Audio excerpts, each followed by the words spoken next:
আসসালামু আলাইকুম। আপনারা সবাই কেমন আছেন? আমি ভালো আছি আপনাদের দোয়ায়। চলুন তাহলে আজকে নিয়ে আসলাম চিকেন বিরিয়ানি। দেখতে পাচ্ছেন আমি প্রথমে সকল ময় মশলা, পেঁয়াজ, কাঁচামরিচ, এলাচ, দারচিনি, জয়ফল, জয়িত্রী, তেজপাতা সব কিছুই ব্লেন্ড করে নিচ্ছি। ব্লেন্ডের শেষে আমি একটু নামিয়ে রাখবো। দেখতে পাচ্ছেন এখন কড়াইতে তেল, পেঁয়াজ, কাঁচামরিচ, লবণ দিয়ে আমি একটু আদা রসুন দিয়ে আমি ভেজে নেব। তারপর আমি চাউলগুলো দিয়ে দেব। চাউলগুলো ধুয়ে আমি ঝুড়িতে রেখে দিয়েছিলাম পানিটা ঝরে যাওয়ার জন্য। দেখতেই পাচ্ছেন এখন আমি এটা ভালো করে নেড়ে একটু ভাজা ভাজা করব। চাউলগুলো ভাজা ভাজা করার পর আমি এখানে পানি দিয়ে দিব মাপ মতো। আমি যেটা দিয়ে মেপেছি, যতগুলো আমি চাউল দিয়েছি ততক্ষণ আমি তার দ্বিগুণ পানি দিব। ধরুন যেরকম আমি চাল দিয়েছি এখানে 2 পট, তাহলে আমি এখানে পানি দিব 4 পট, একই পট দিয়ে। ঠিক আছে, দেখো আমার চালগুলো ভাজা হয়ে আসছে। আমি এখানে ভাজা শেষ। আমি এখানে মেপে রাখছিলাম পানি দিয়ে দিলাম। দিয়ে আমি এটা ভালো করে আশপাশে যেগুলো ছিল সব সুন্দর করে নাড়ে আমি নামিয়ে দিব। নামিয়ে দেওয়ার পর আমি ঢাকন দিয়ে ঢেকে দেব।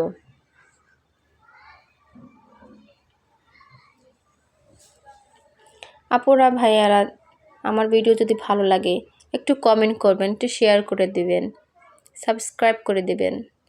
আমার বাচ্চা ড্রয়িং করছিল, বলতেছে আম্মু দেখো আমি ড্রয়িং করতেছি। পরে চিন্তা আমি একটু দেখাই দিই। দেখতে পাচ্ছেন মাশাআল্লাহ অনেক সুন্দর ড্রয়িং করতে পারে। আমারটা প্রায় হয়ে আসছে। আমি এখানে লবণ চেক করে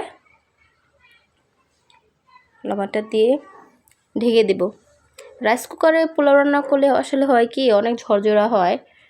আমার খুব ভালো লাগে রাইস কুকারে আমি বেশিরভাগ রান্না করি, পোলাও, খিচুড়ি সব কিছুই। দেখতে পাচ্ছেন আসলে আমি সরষের তেলটা খাই, সয়াবিন তেলটা খাই না। দেখতে পাচ্ছেন মাশাআল্লাহ একদম ঝরঝরা হয়েছে। একটা চা একটার সাথে লাগে না, জুড়ে গেলে আরও লাগবে না, এখন তো গরম। হ্যাঁ দেখছেন একদম কি সুন্দর ঝরঝর হয়েছে। এভাবে রাইস কুকার রান্না করলে খুব আরে ধোয়া, দেখুন কত ঝরঝর হয়েছে।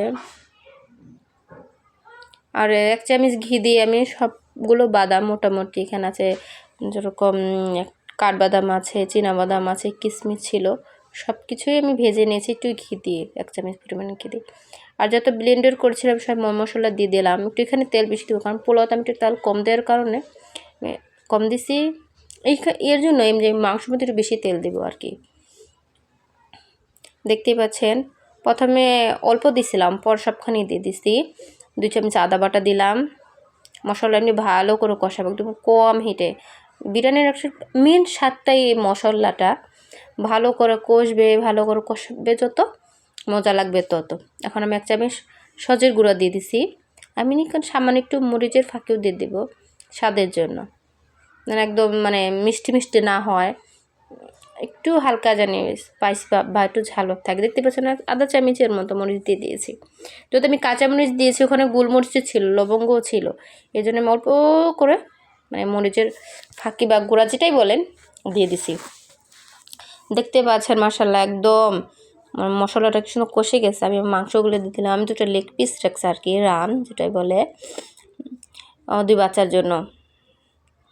দেখতে পাচ্ছেন আমি ভালো করে নেড়ে ঢাকা দিয়ে দিছিলাম। আবার মনে করেন নাড়া দিচ্ছি। আর এই যে লুকটা আসছে এরকম, যখন হয় নাই তবুও আমি দেখাইলাম একটু কাছে নিয়ে। একদম আমি ওখানে লাগছে না।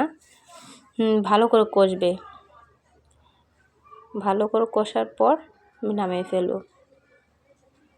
আমার বাচ্চা আবার পড়তেছে, কাম্য দেখাতে আমি আবার পড়ি, দুষ্ট কখন কি করে বলা যায় না। ওর মন ইচ্ছে, ওর মনে যা চাবে তাই করবে। এখন মনে একটু ড্রয়িং করলো, এখন মনে হলো না একটু পড়তে বসছে। দেখছেন ঘর একটু ঝাড়ু দিয়ে নিলাম, আবার একটু নাড়া দিছি, একটু দেখানো হয় নাই, ঢাকনা দিয়ে দিলাম। দেখতেই পাচ্ছেন আমার প্রায় কষে আসছে।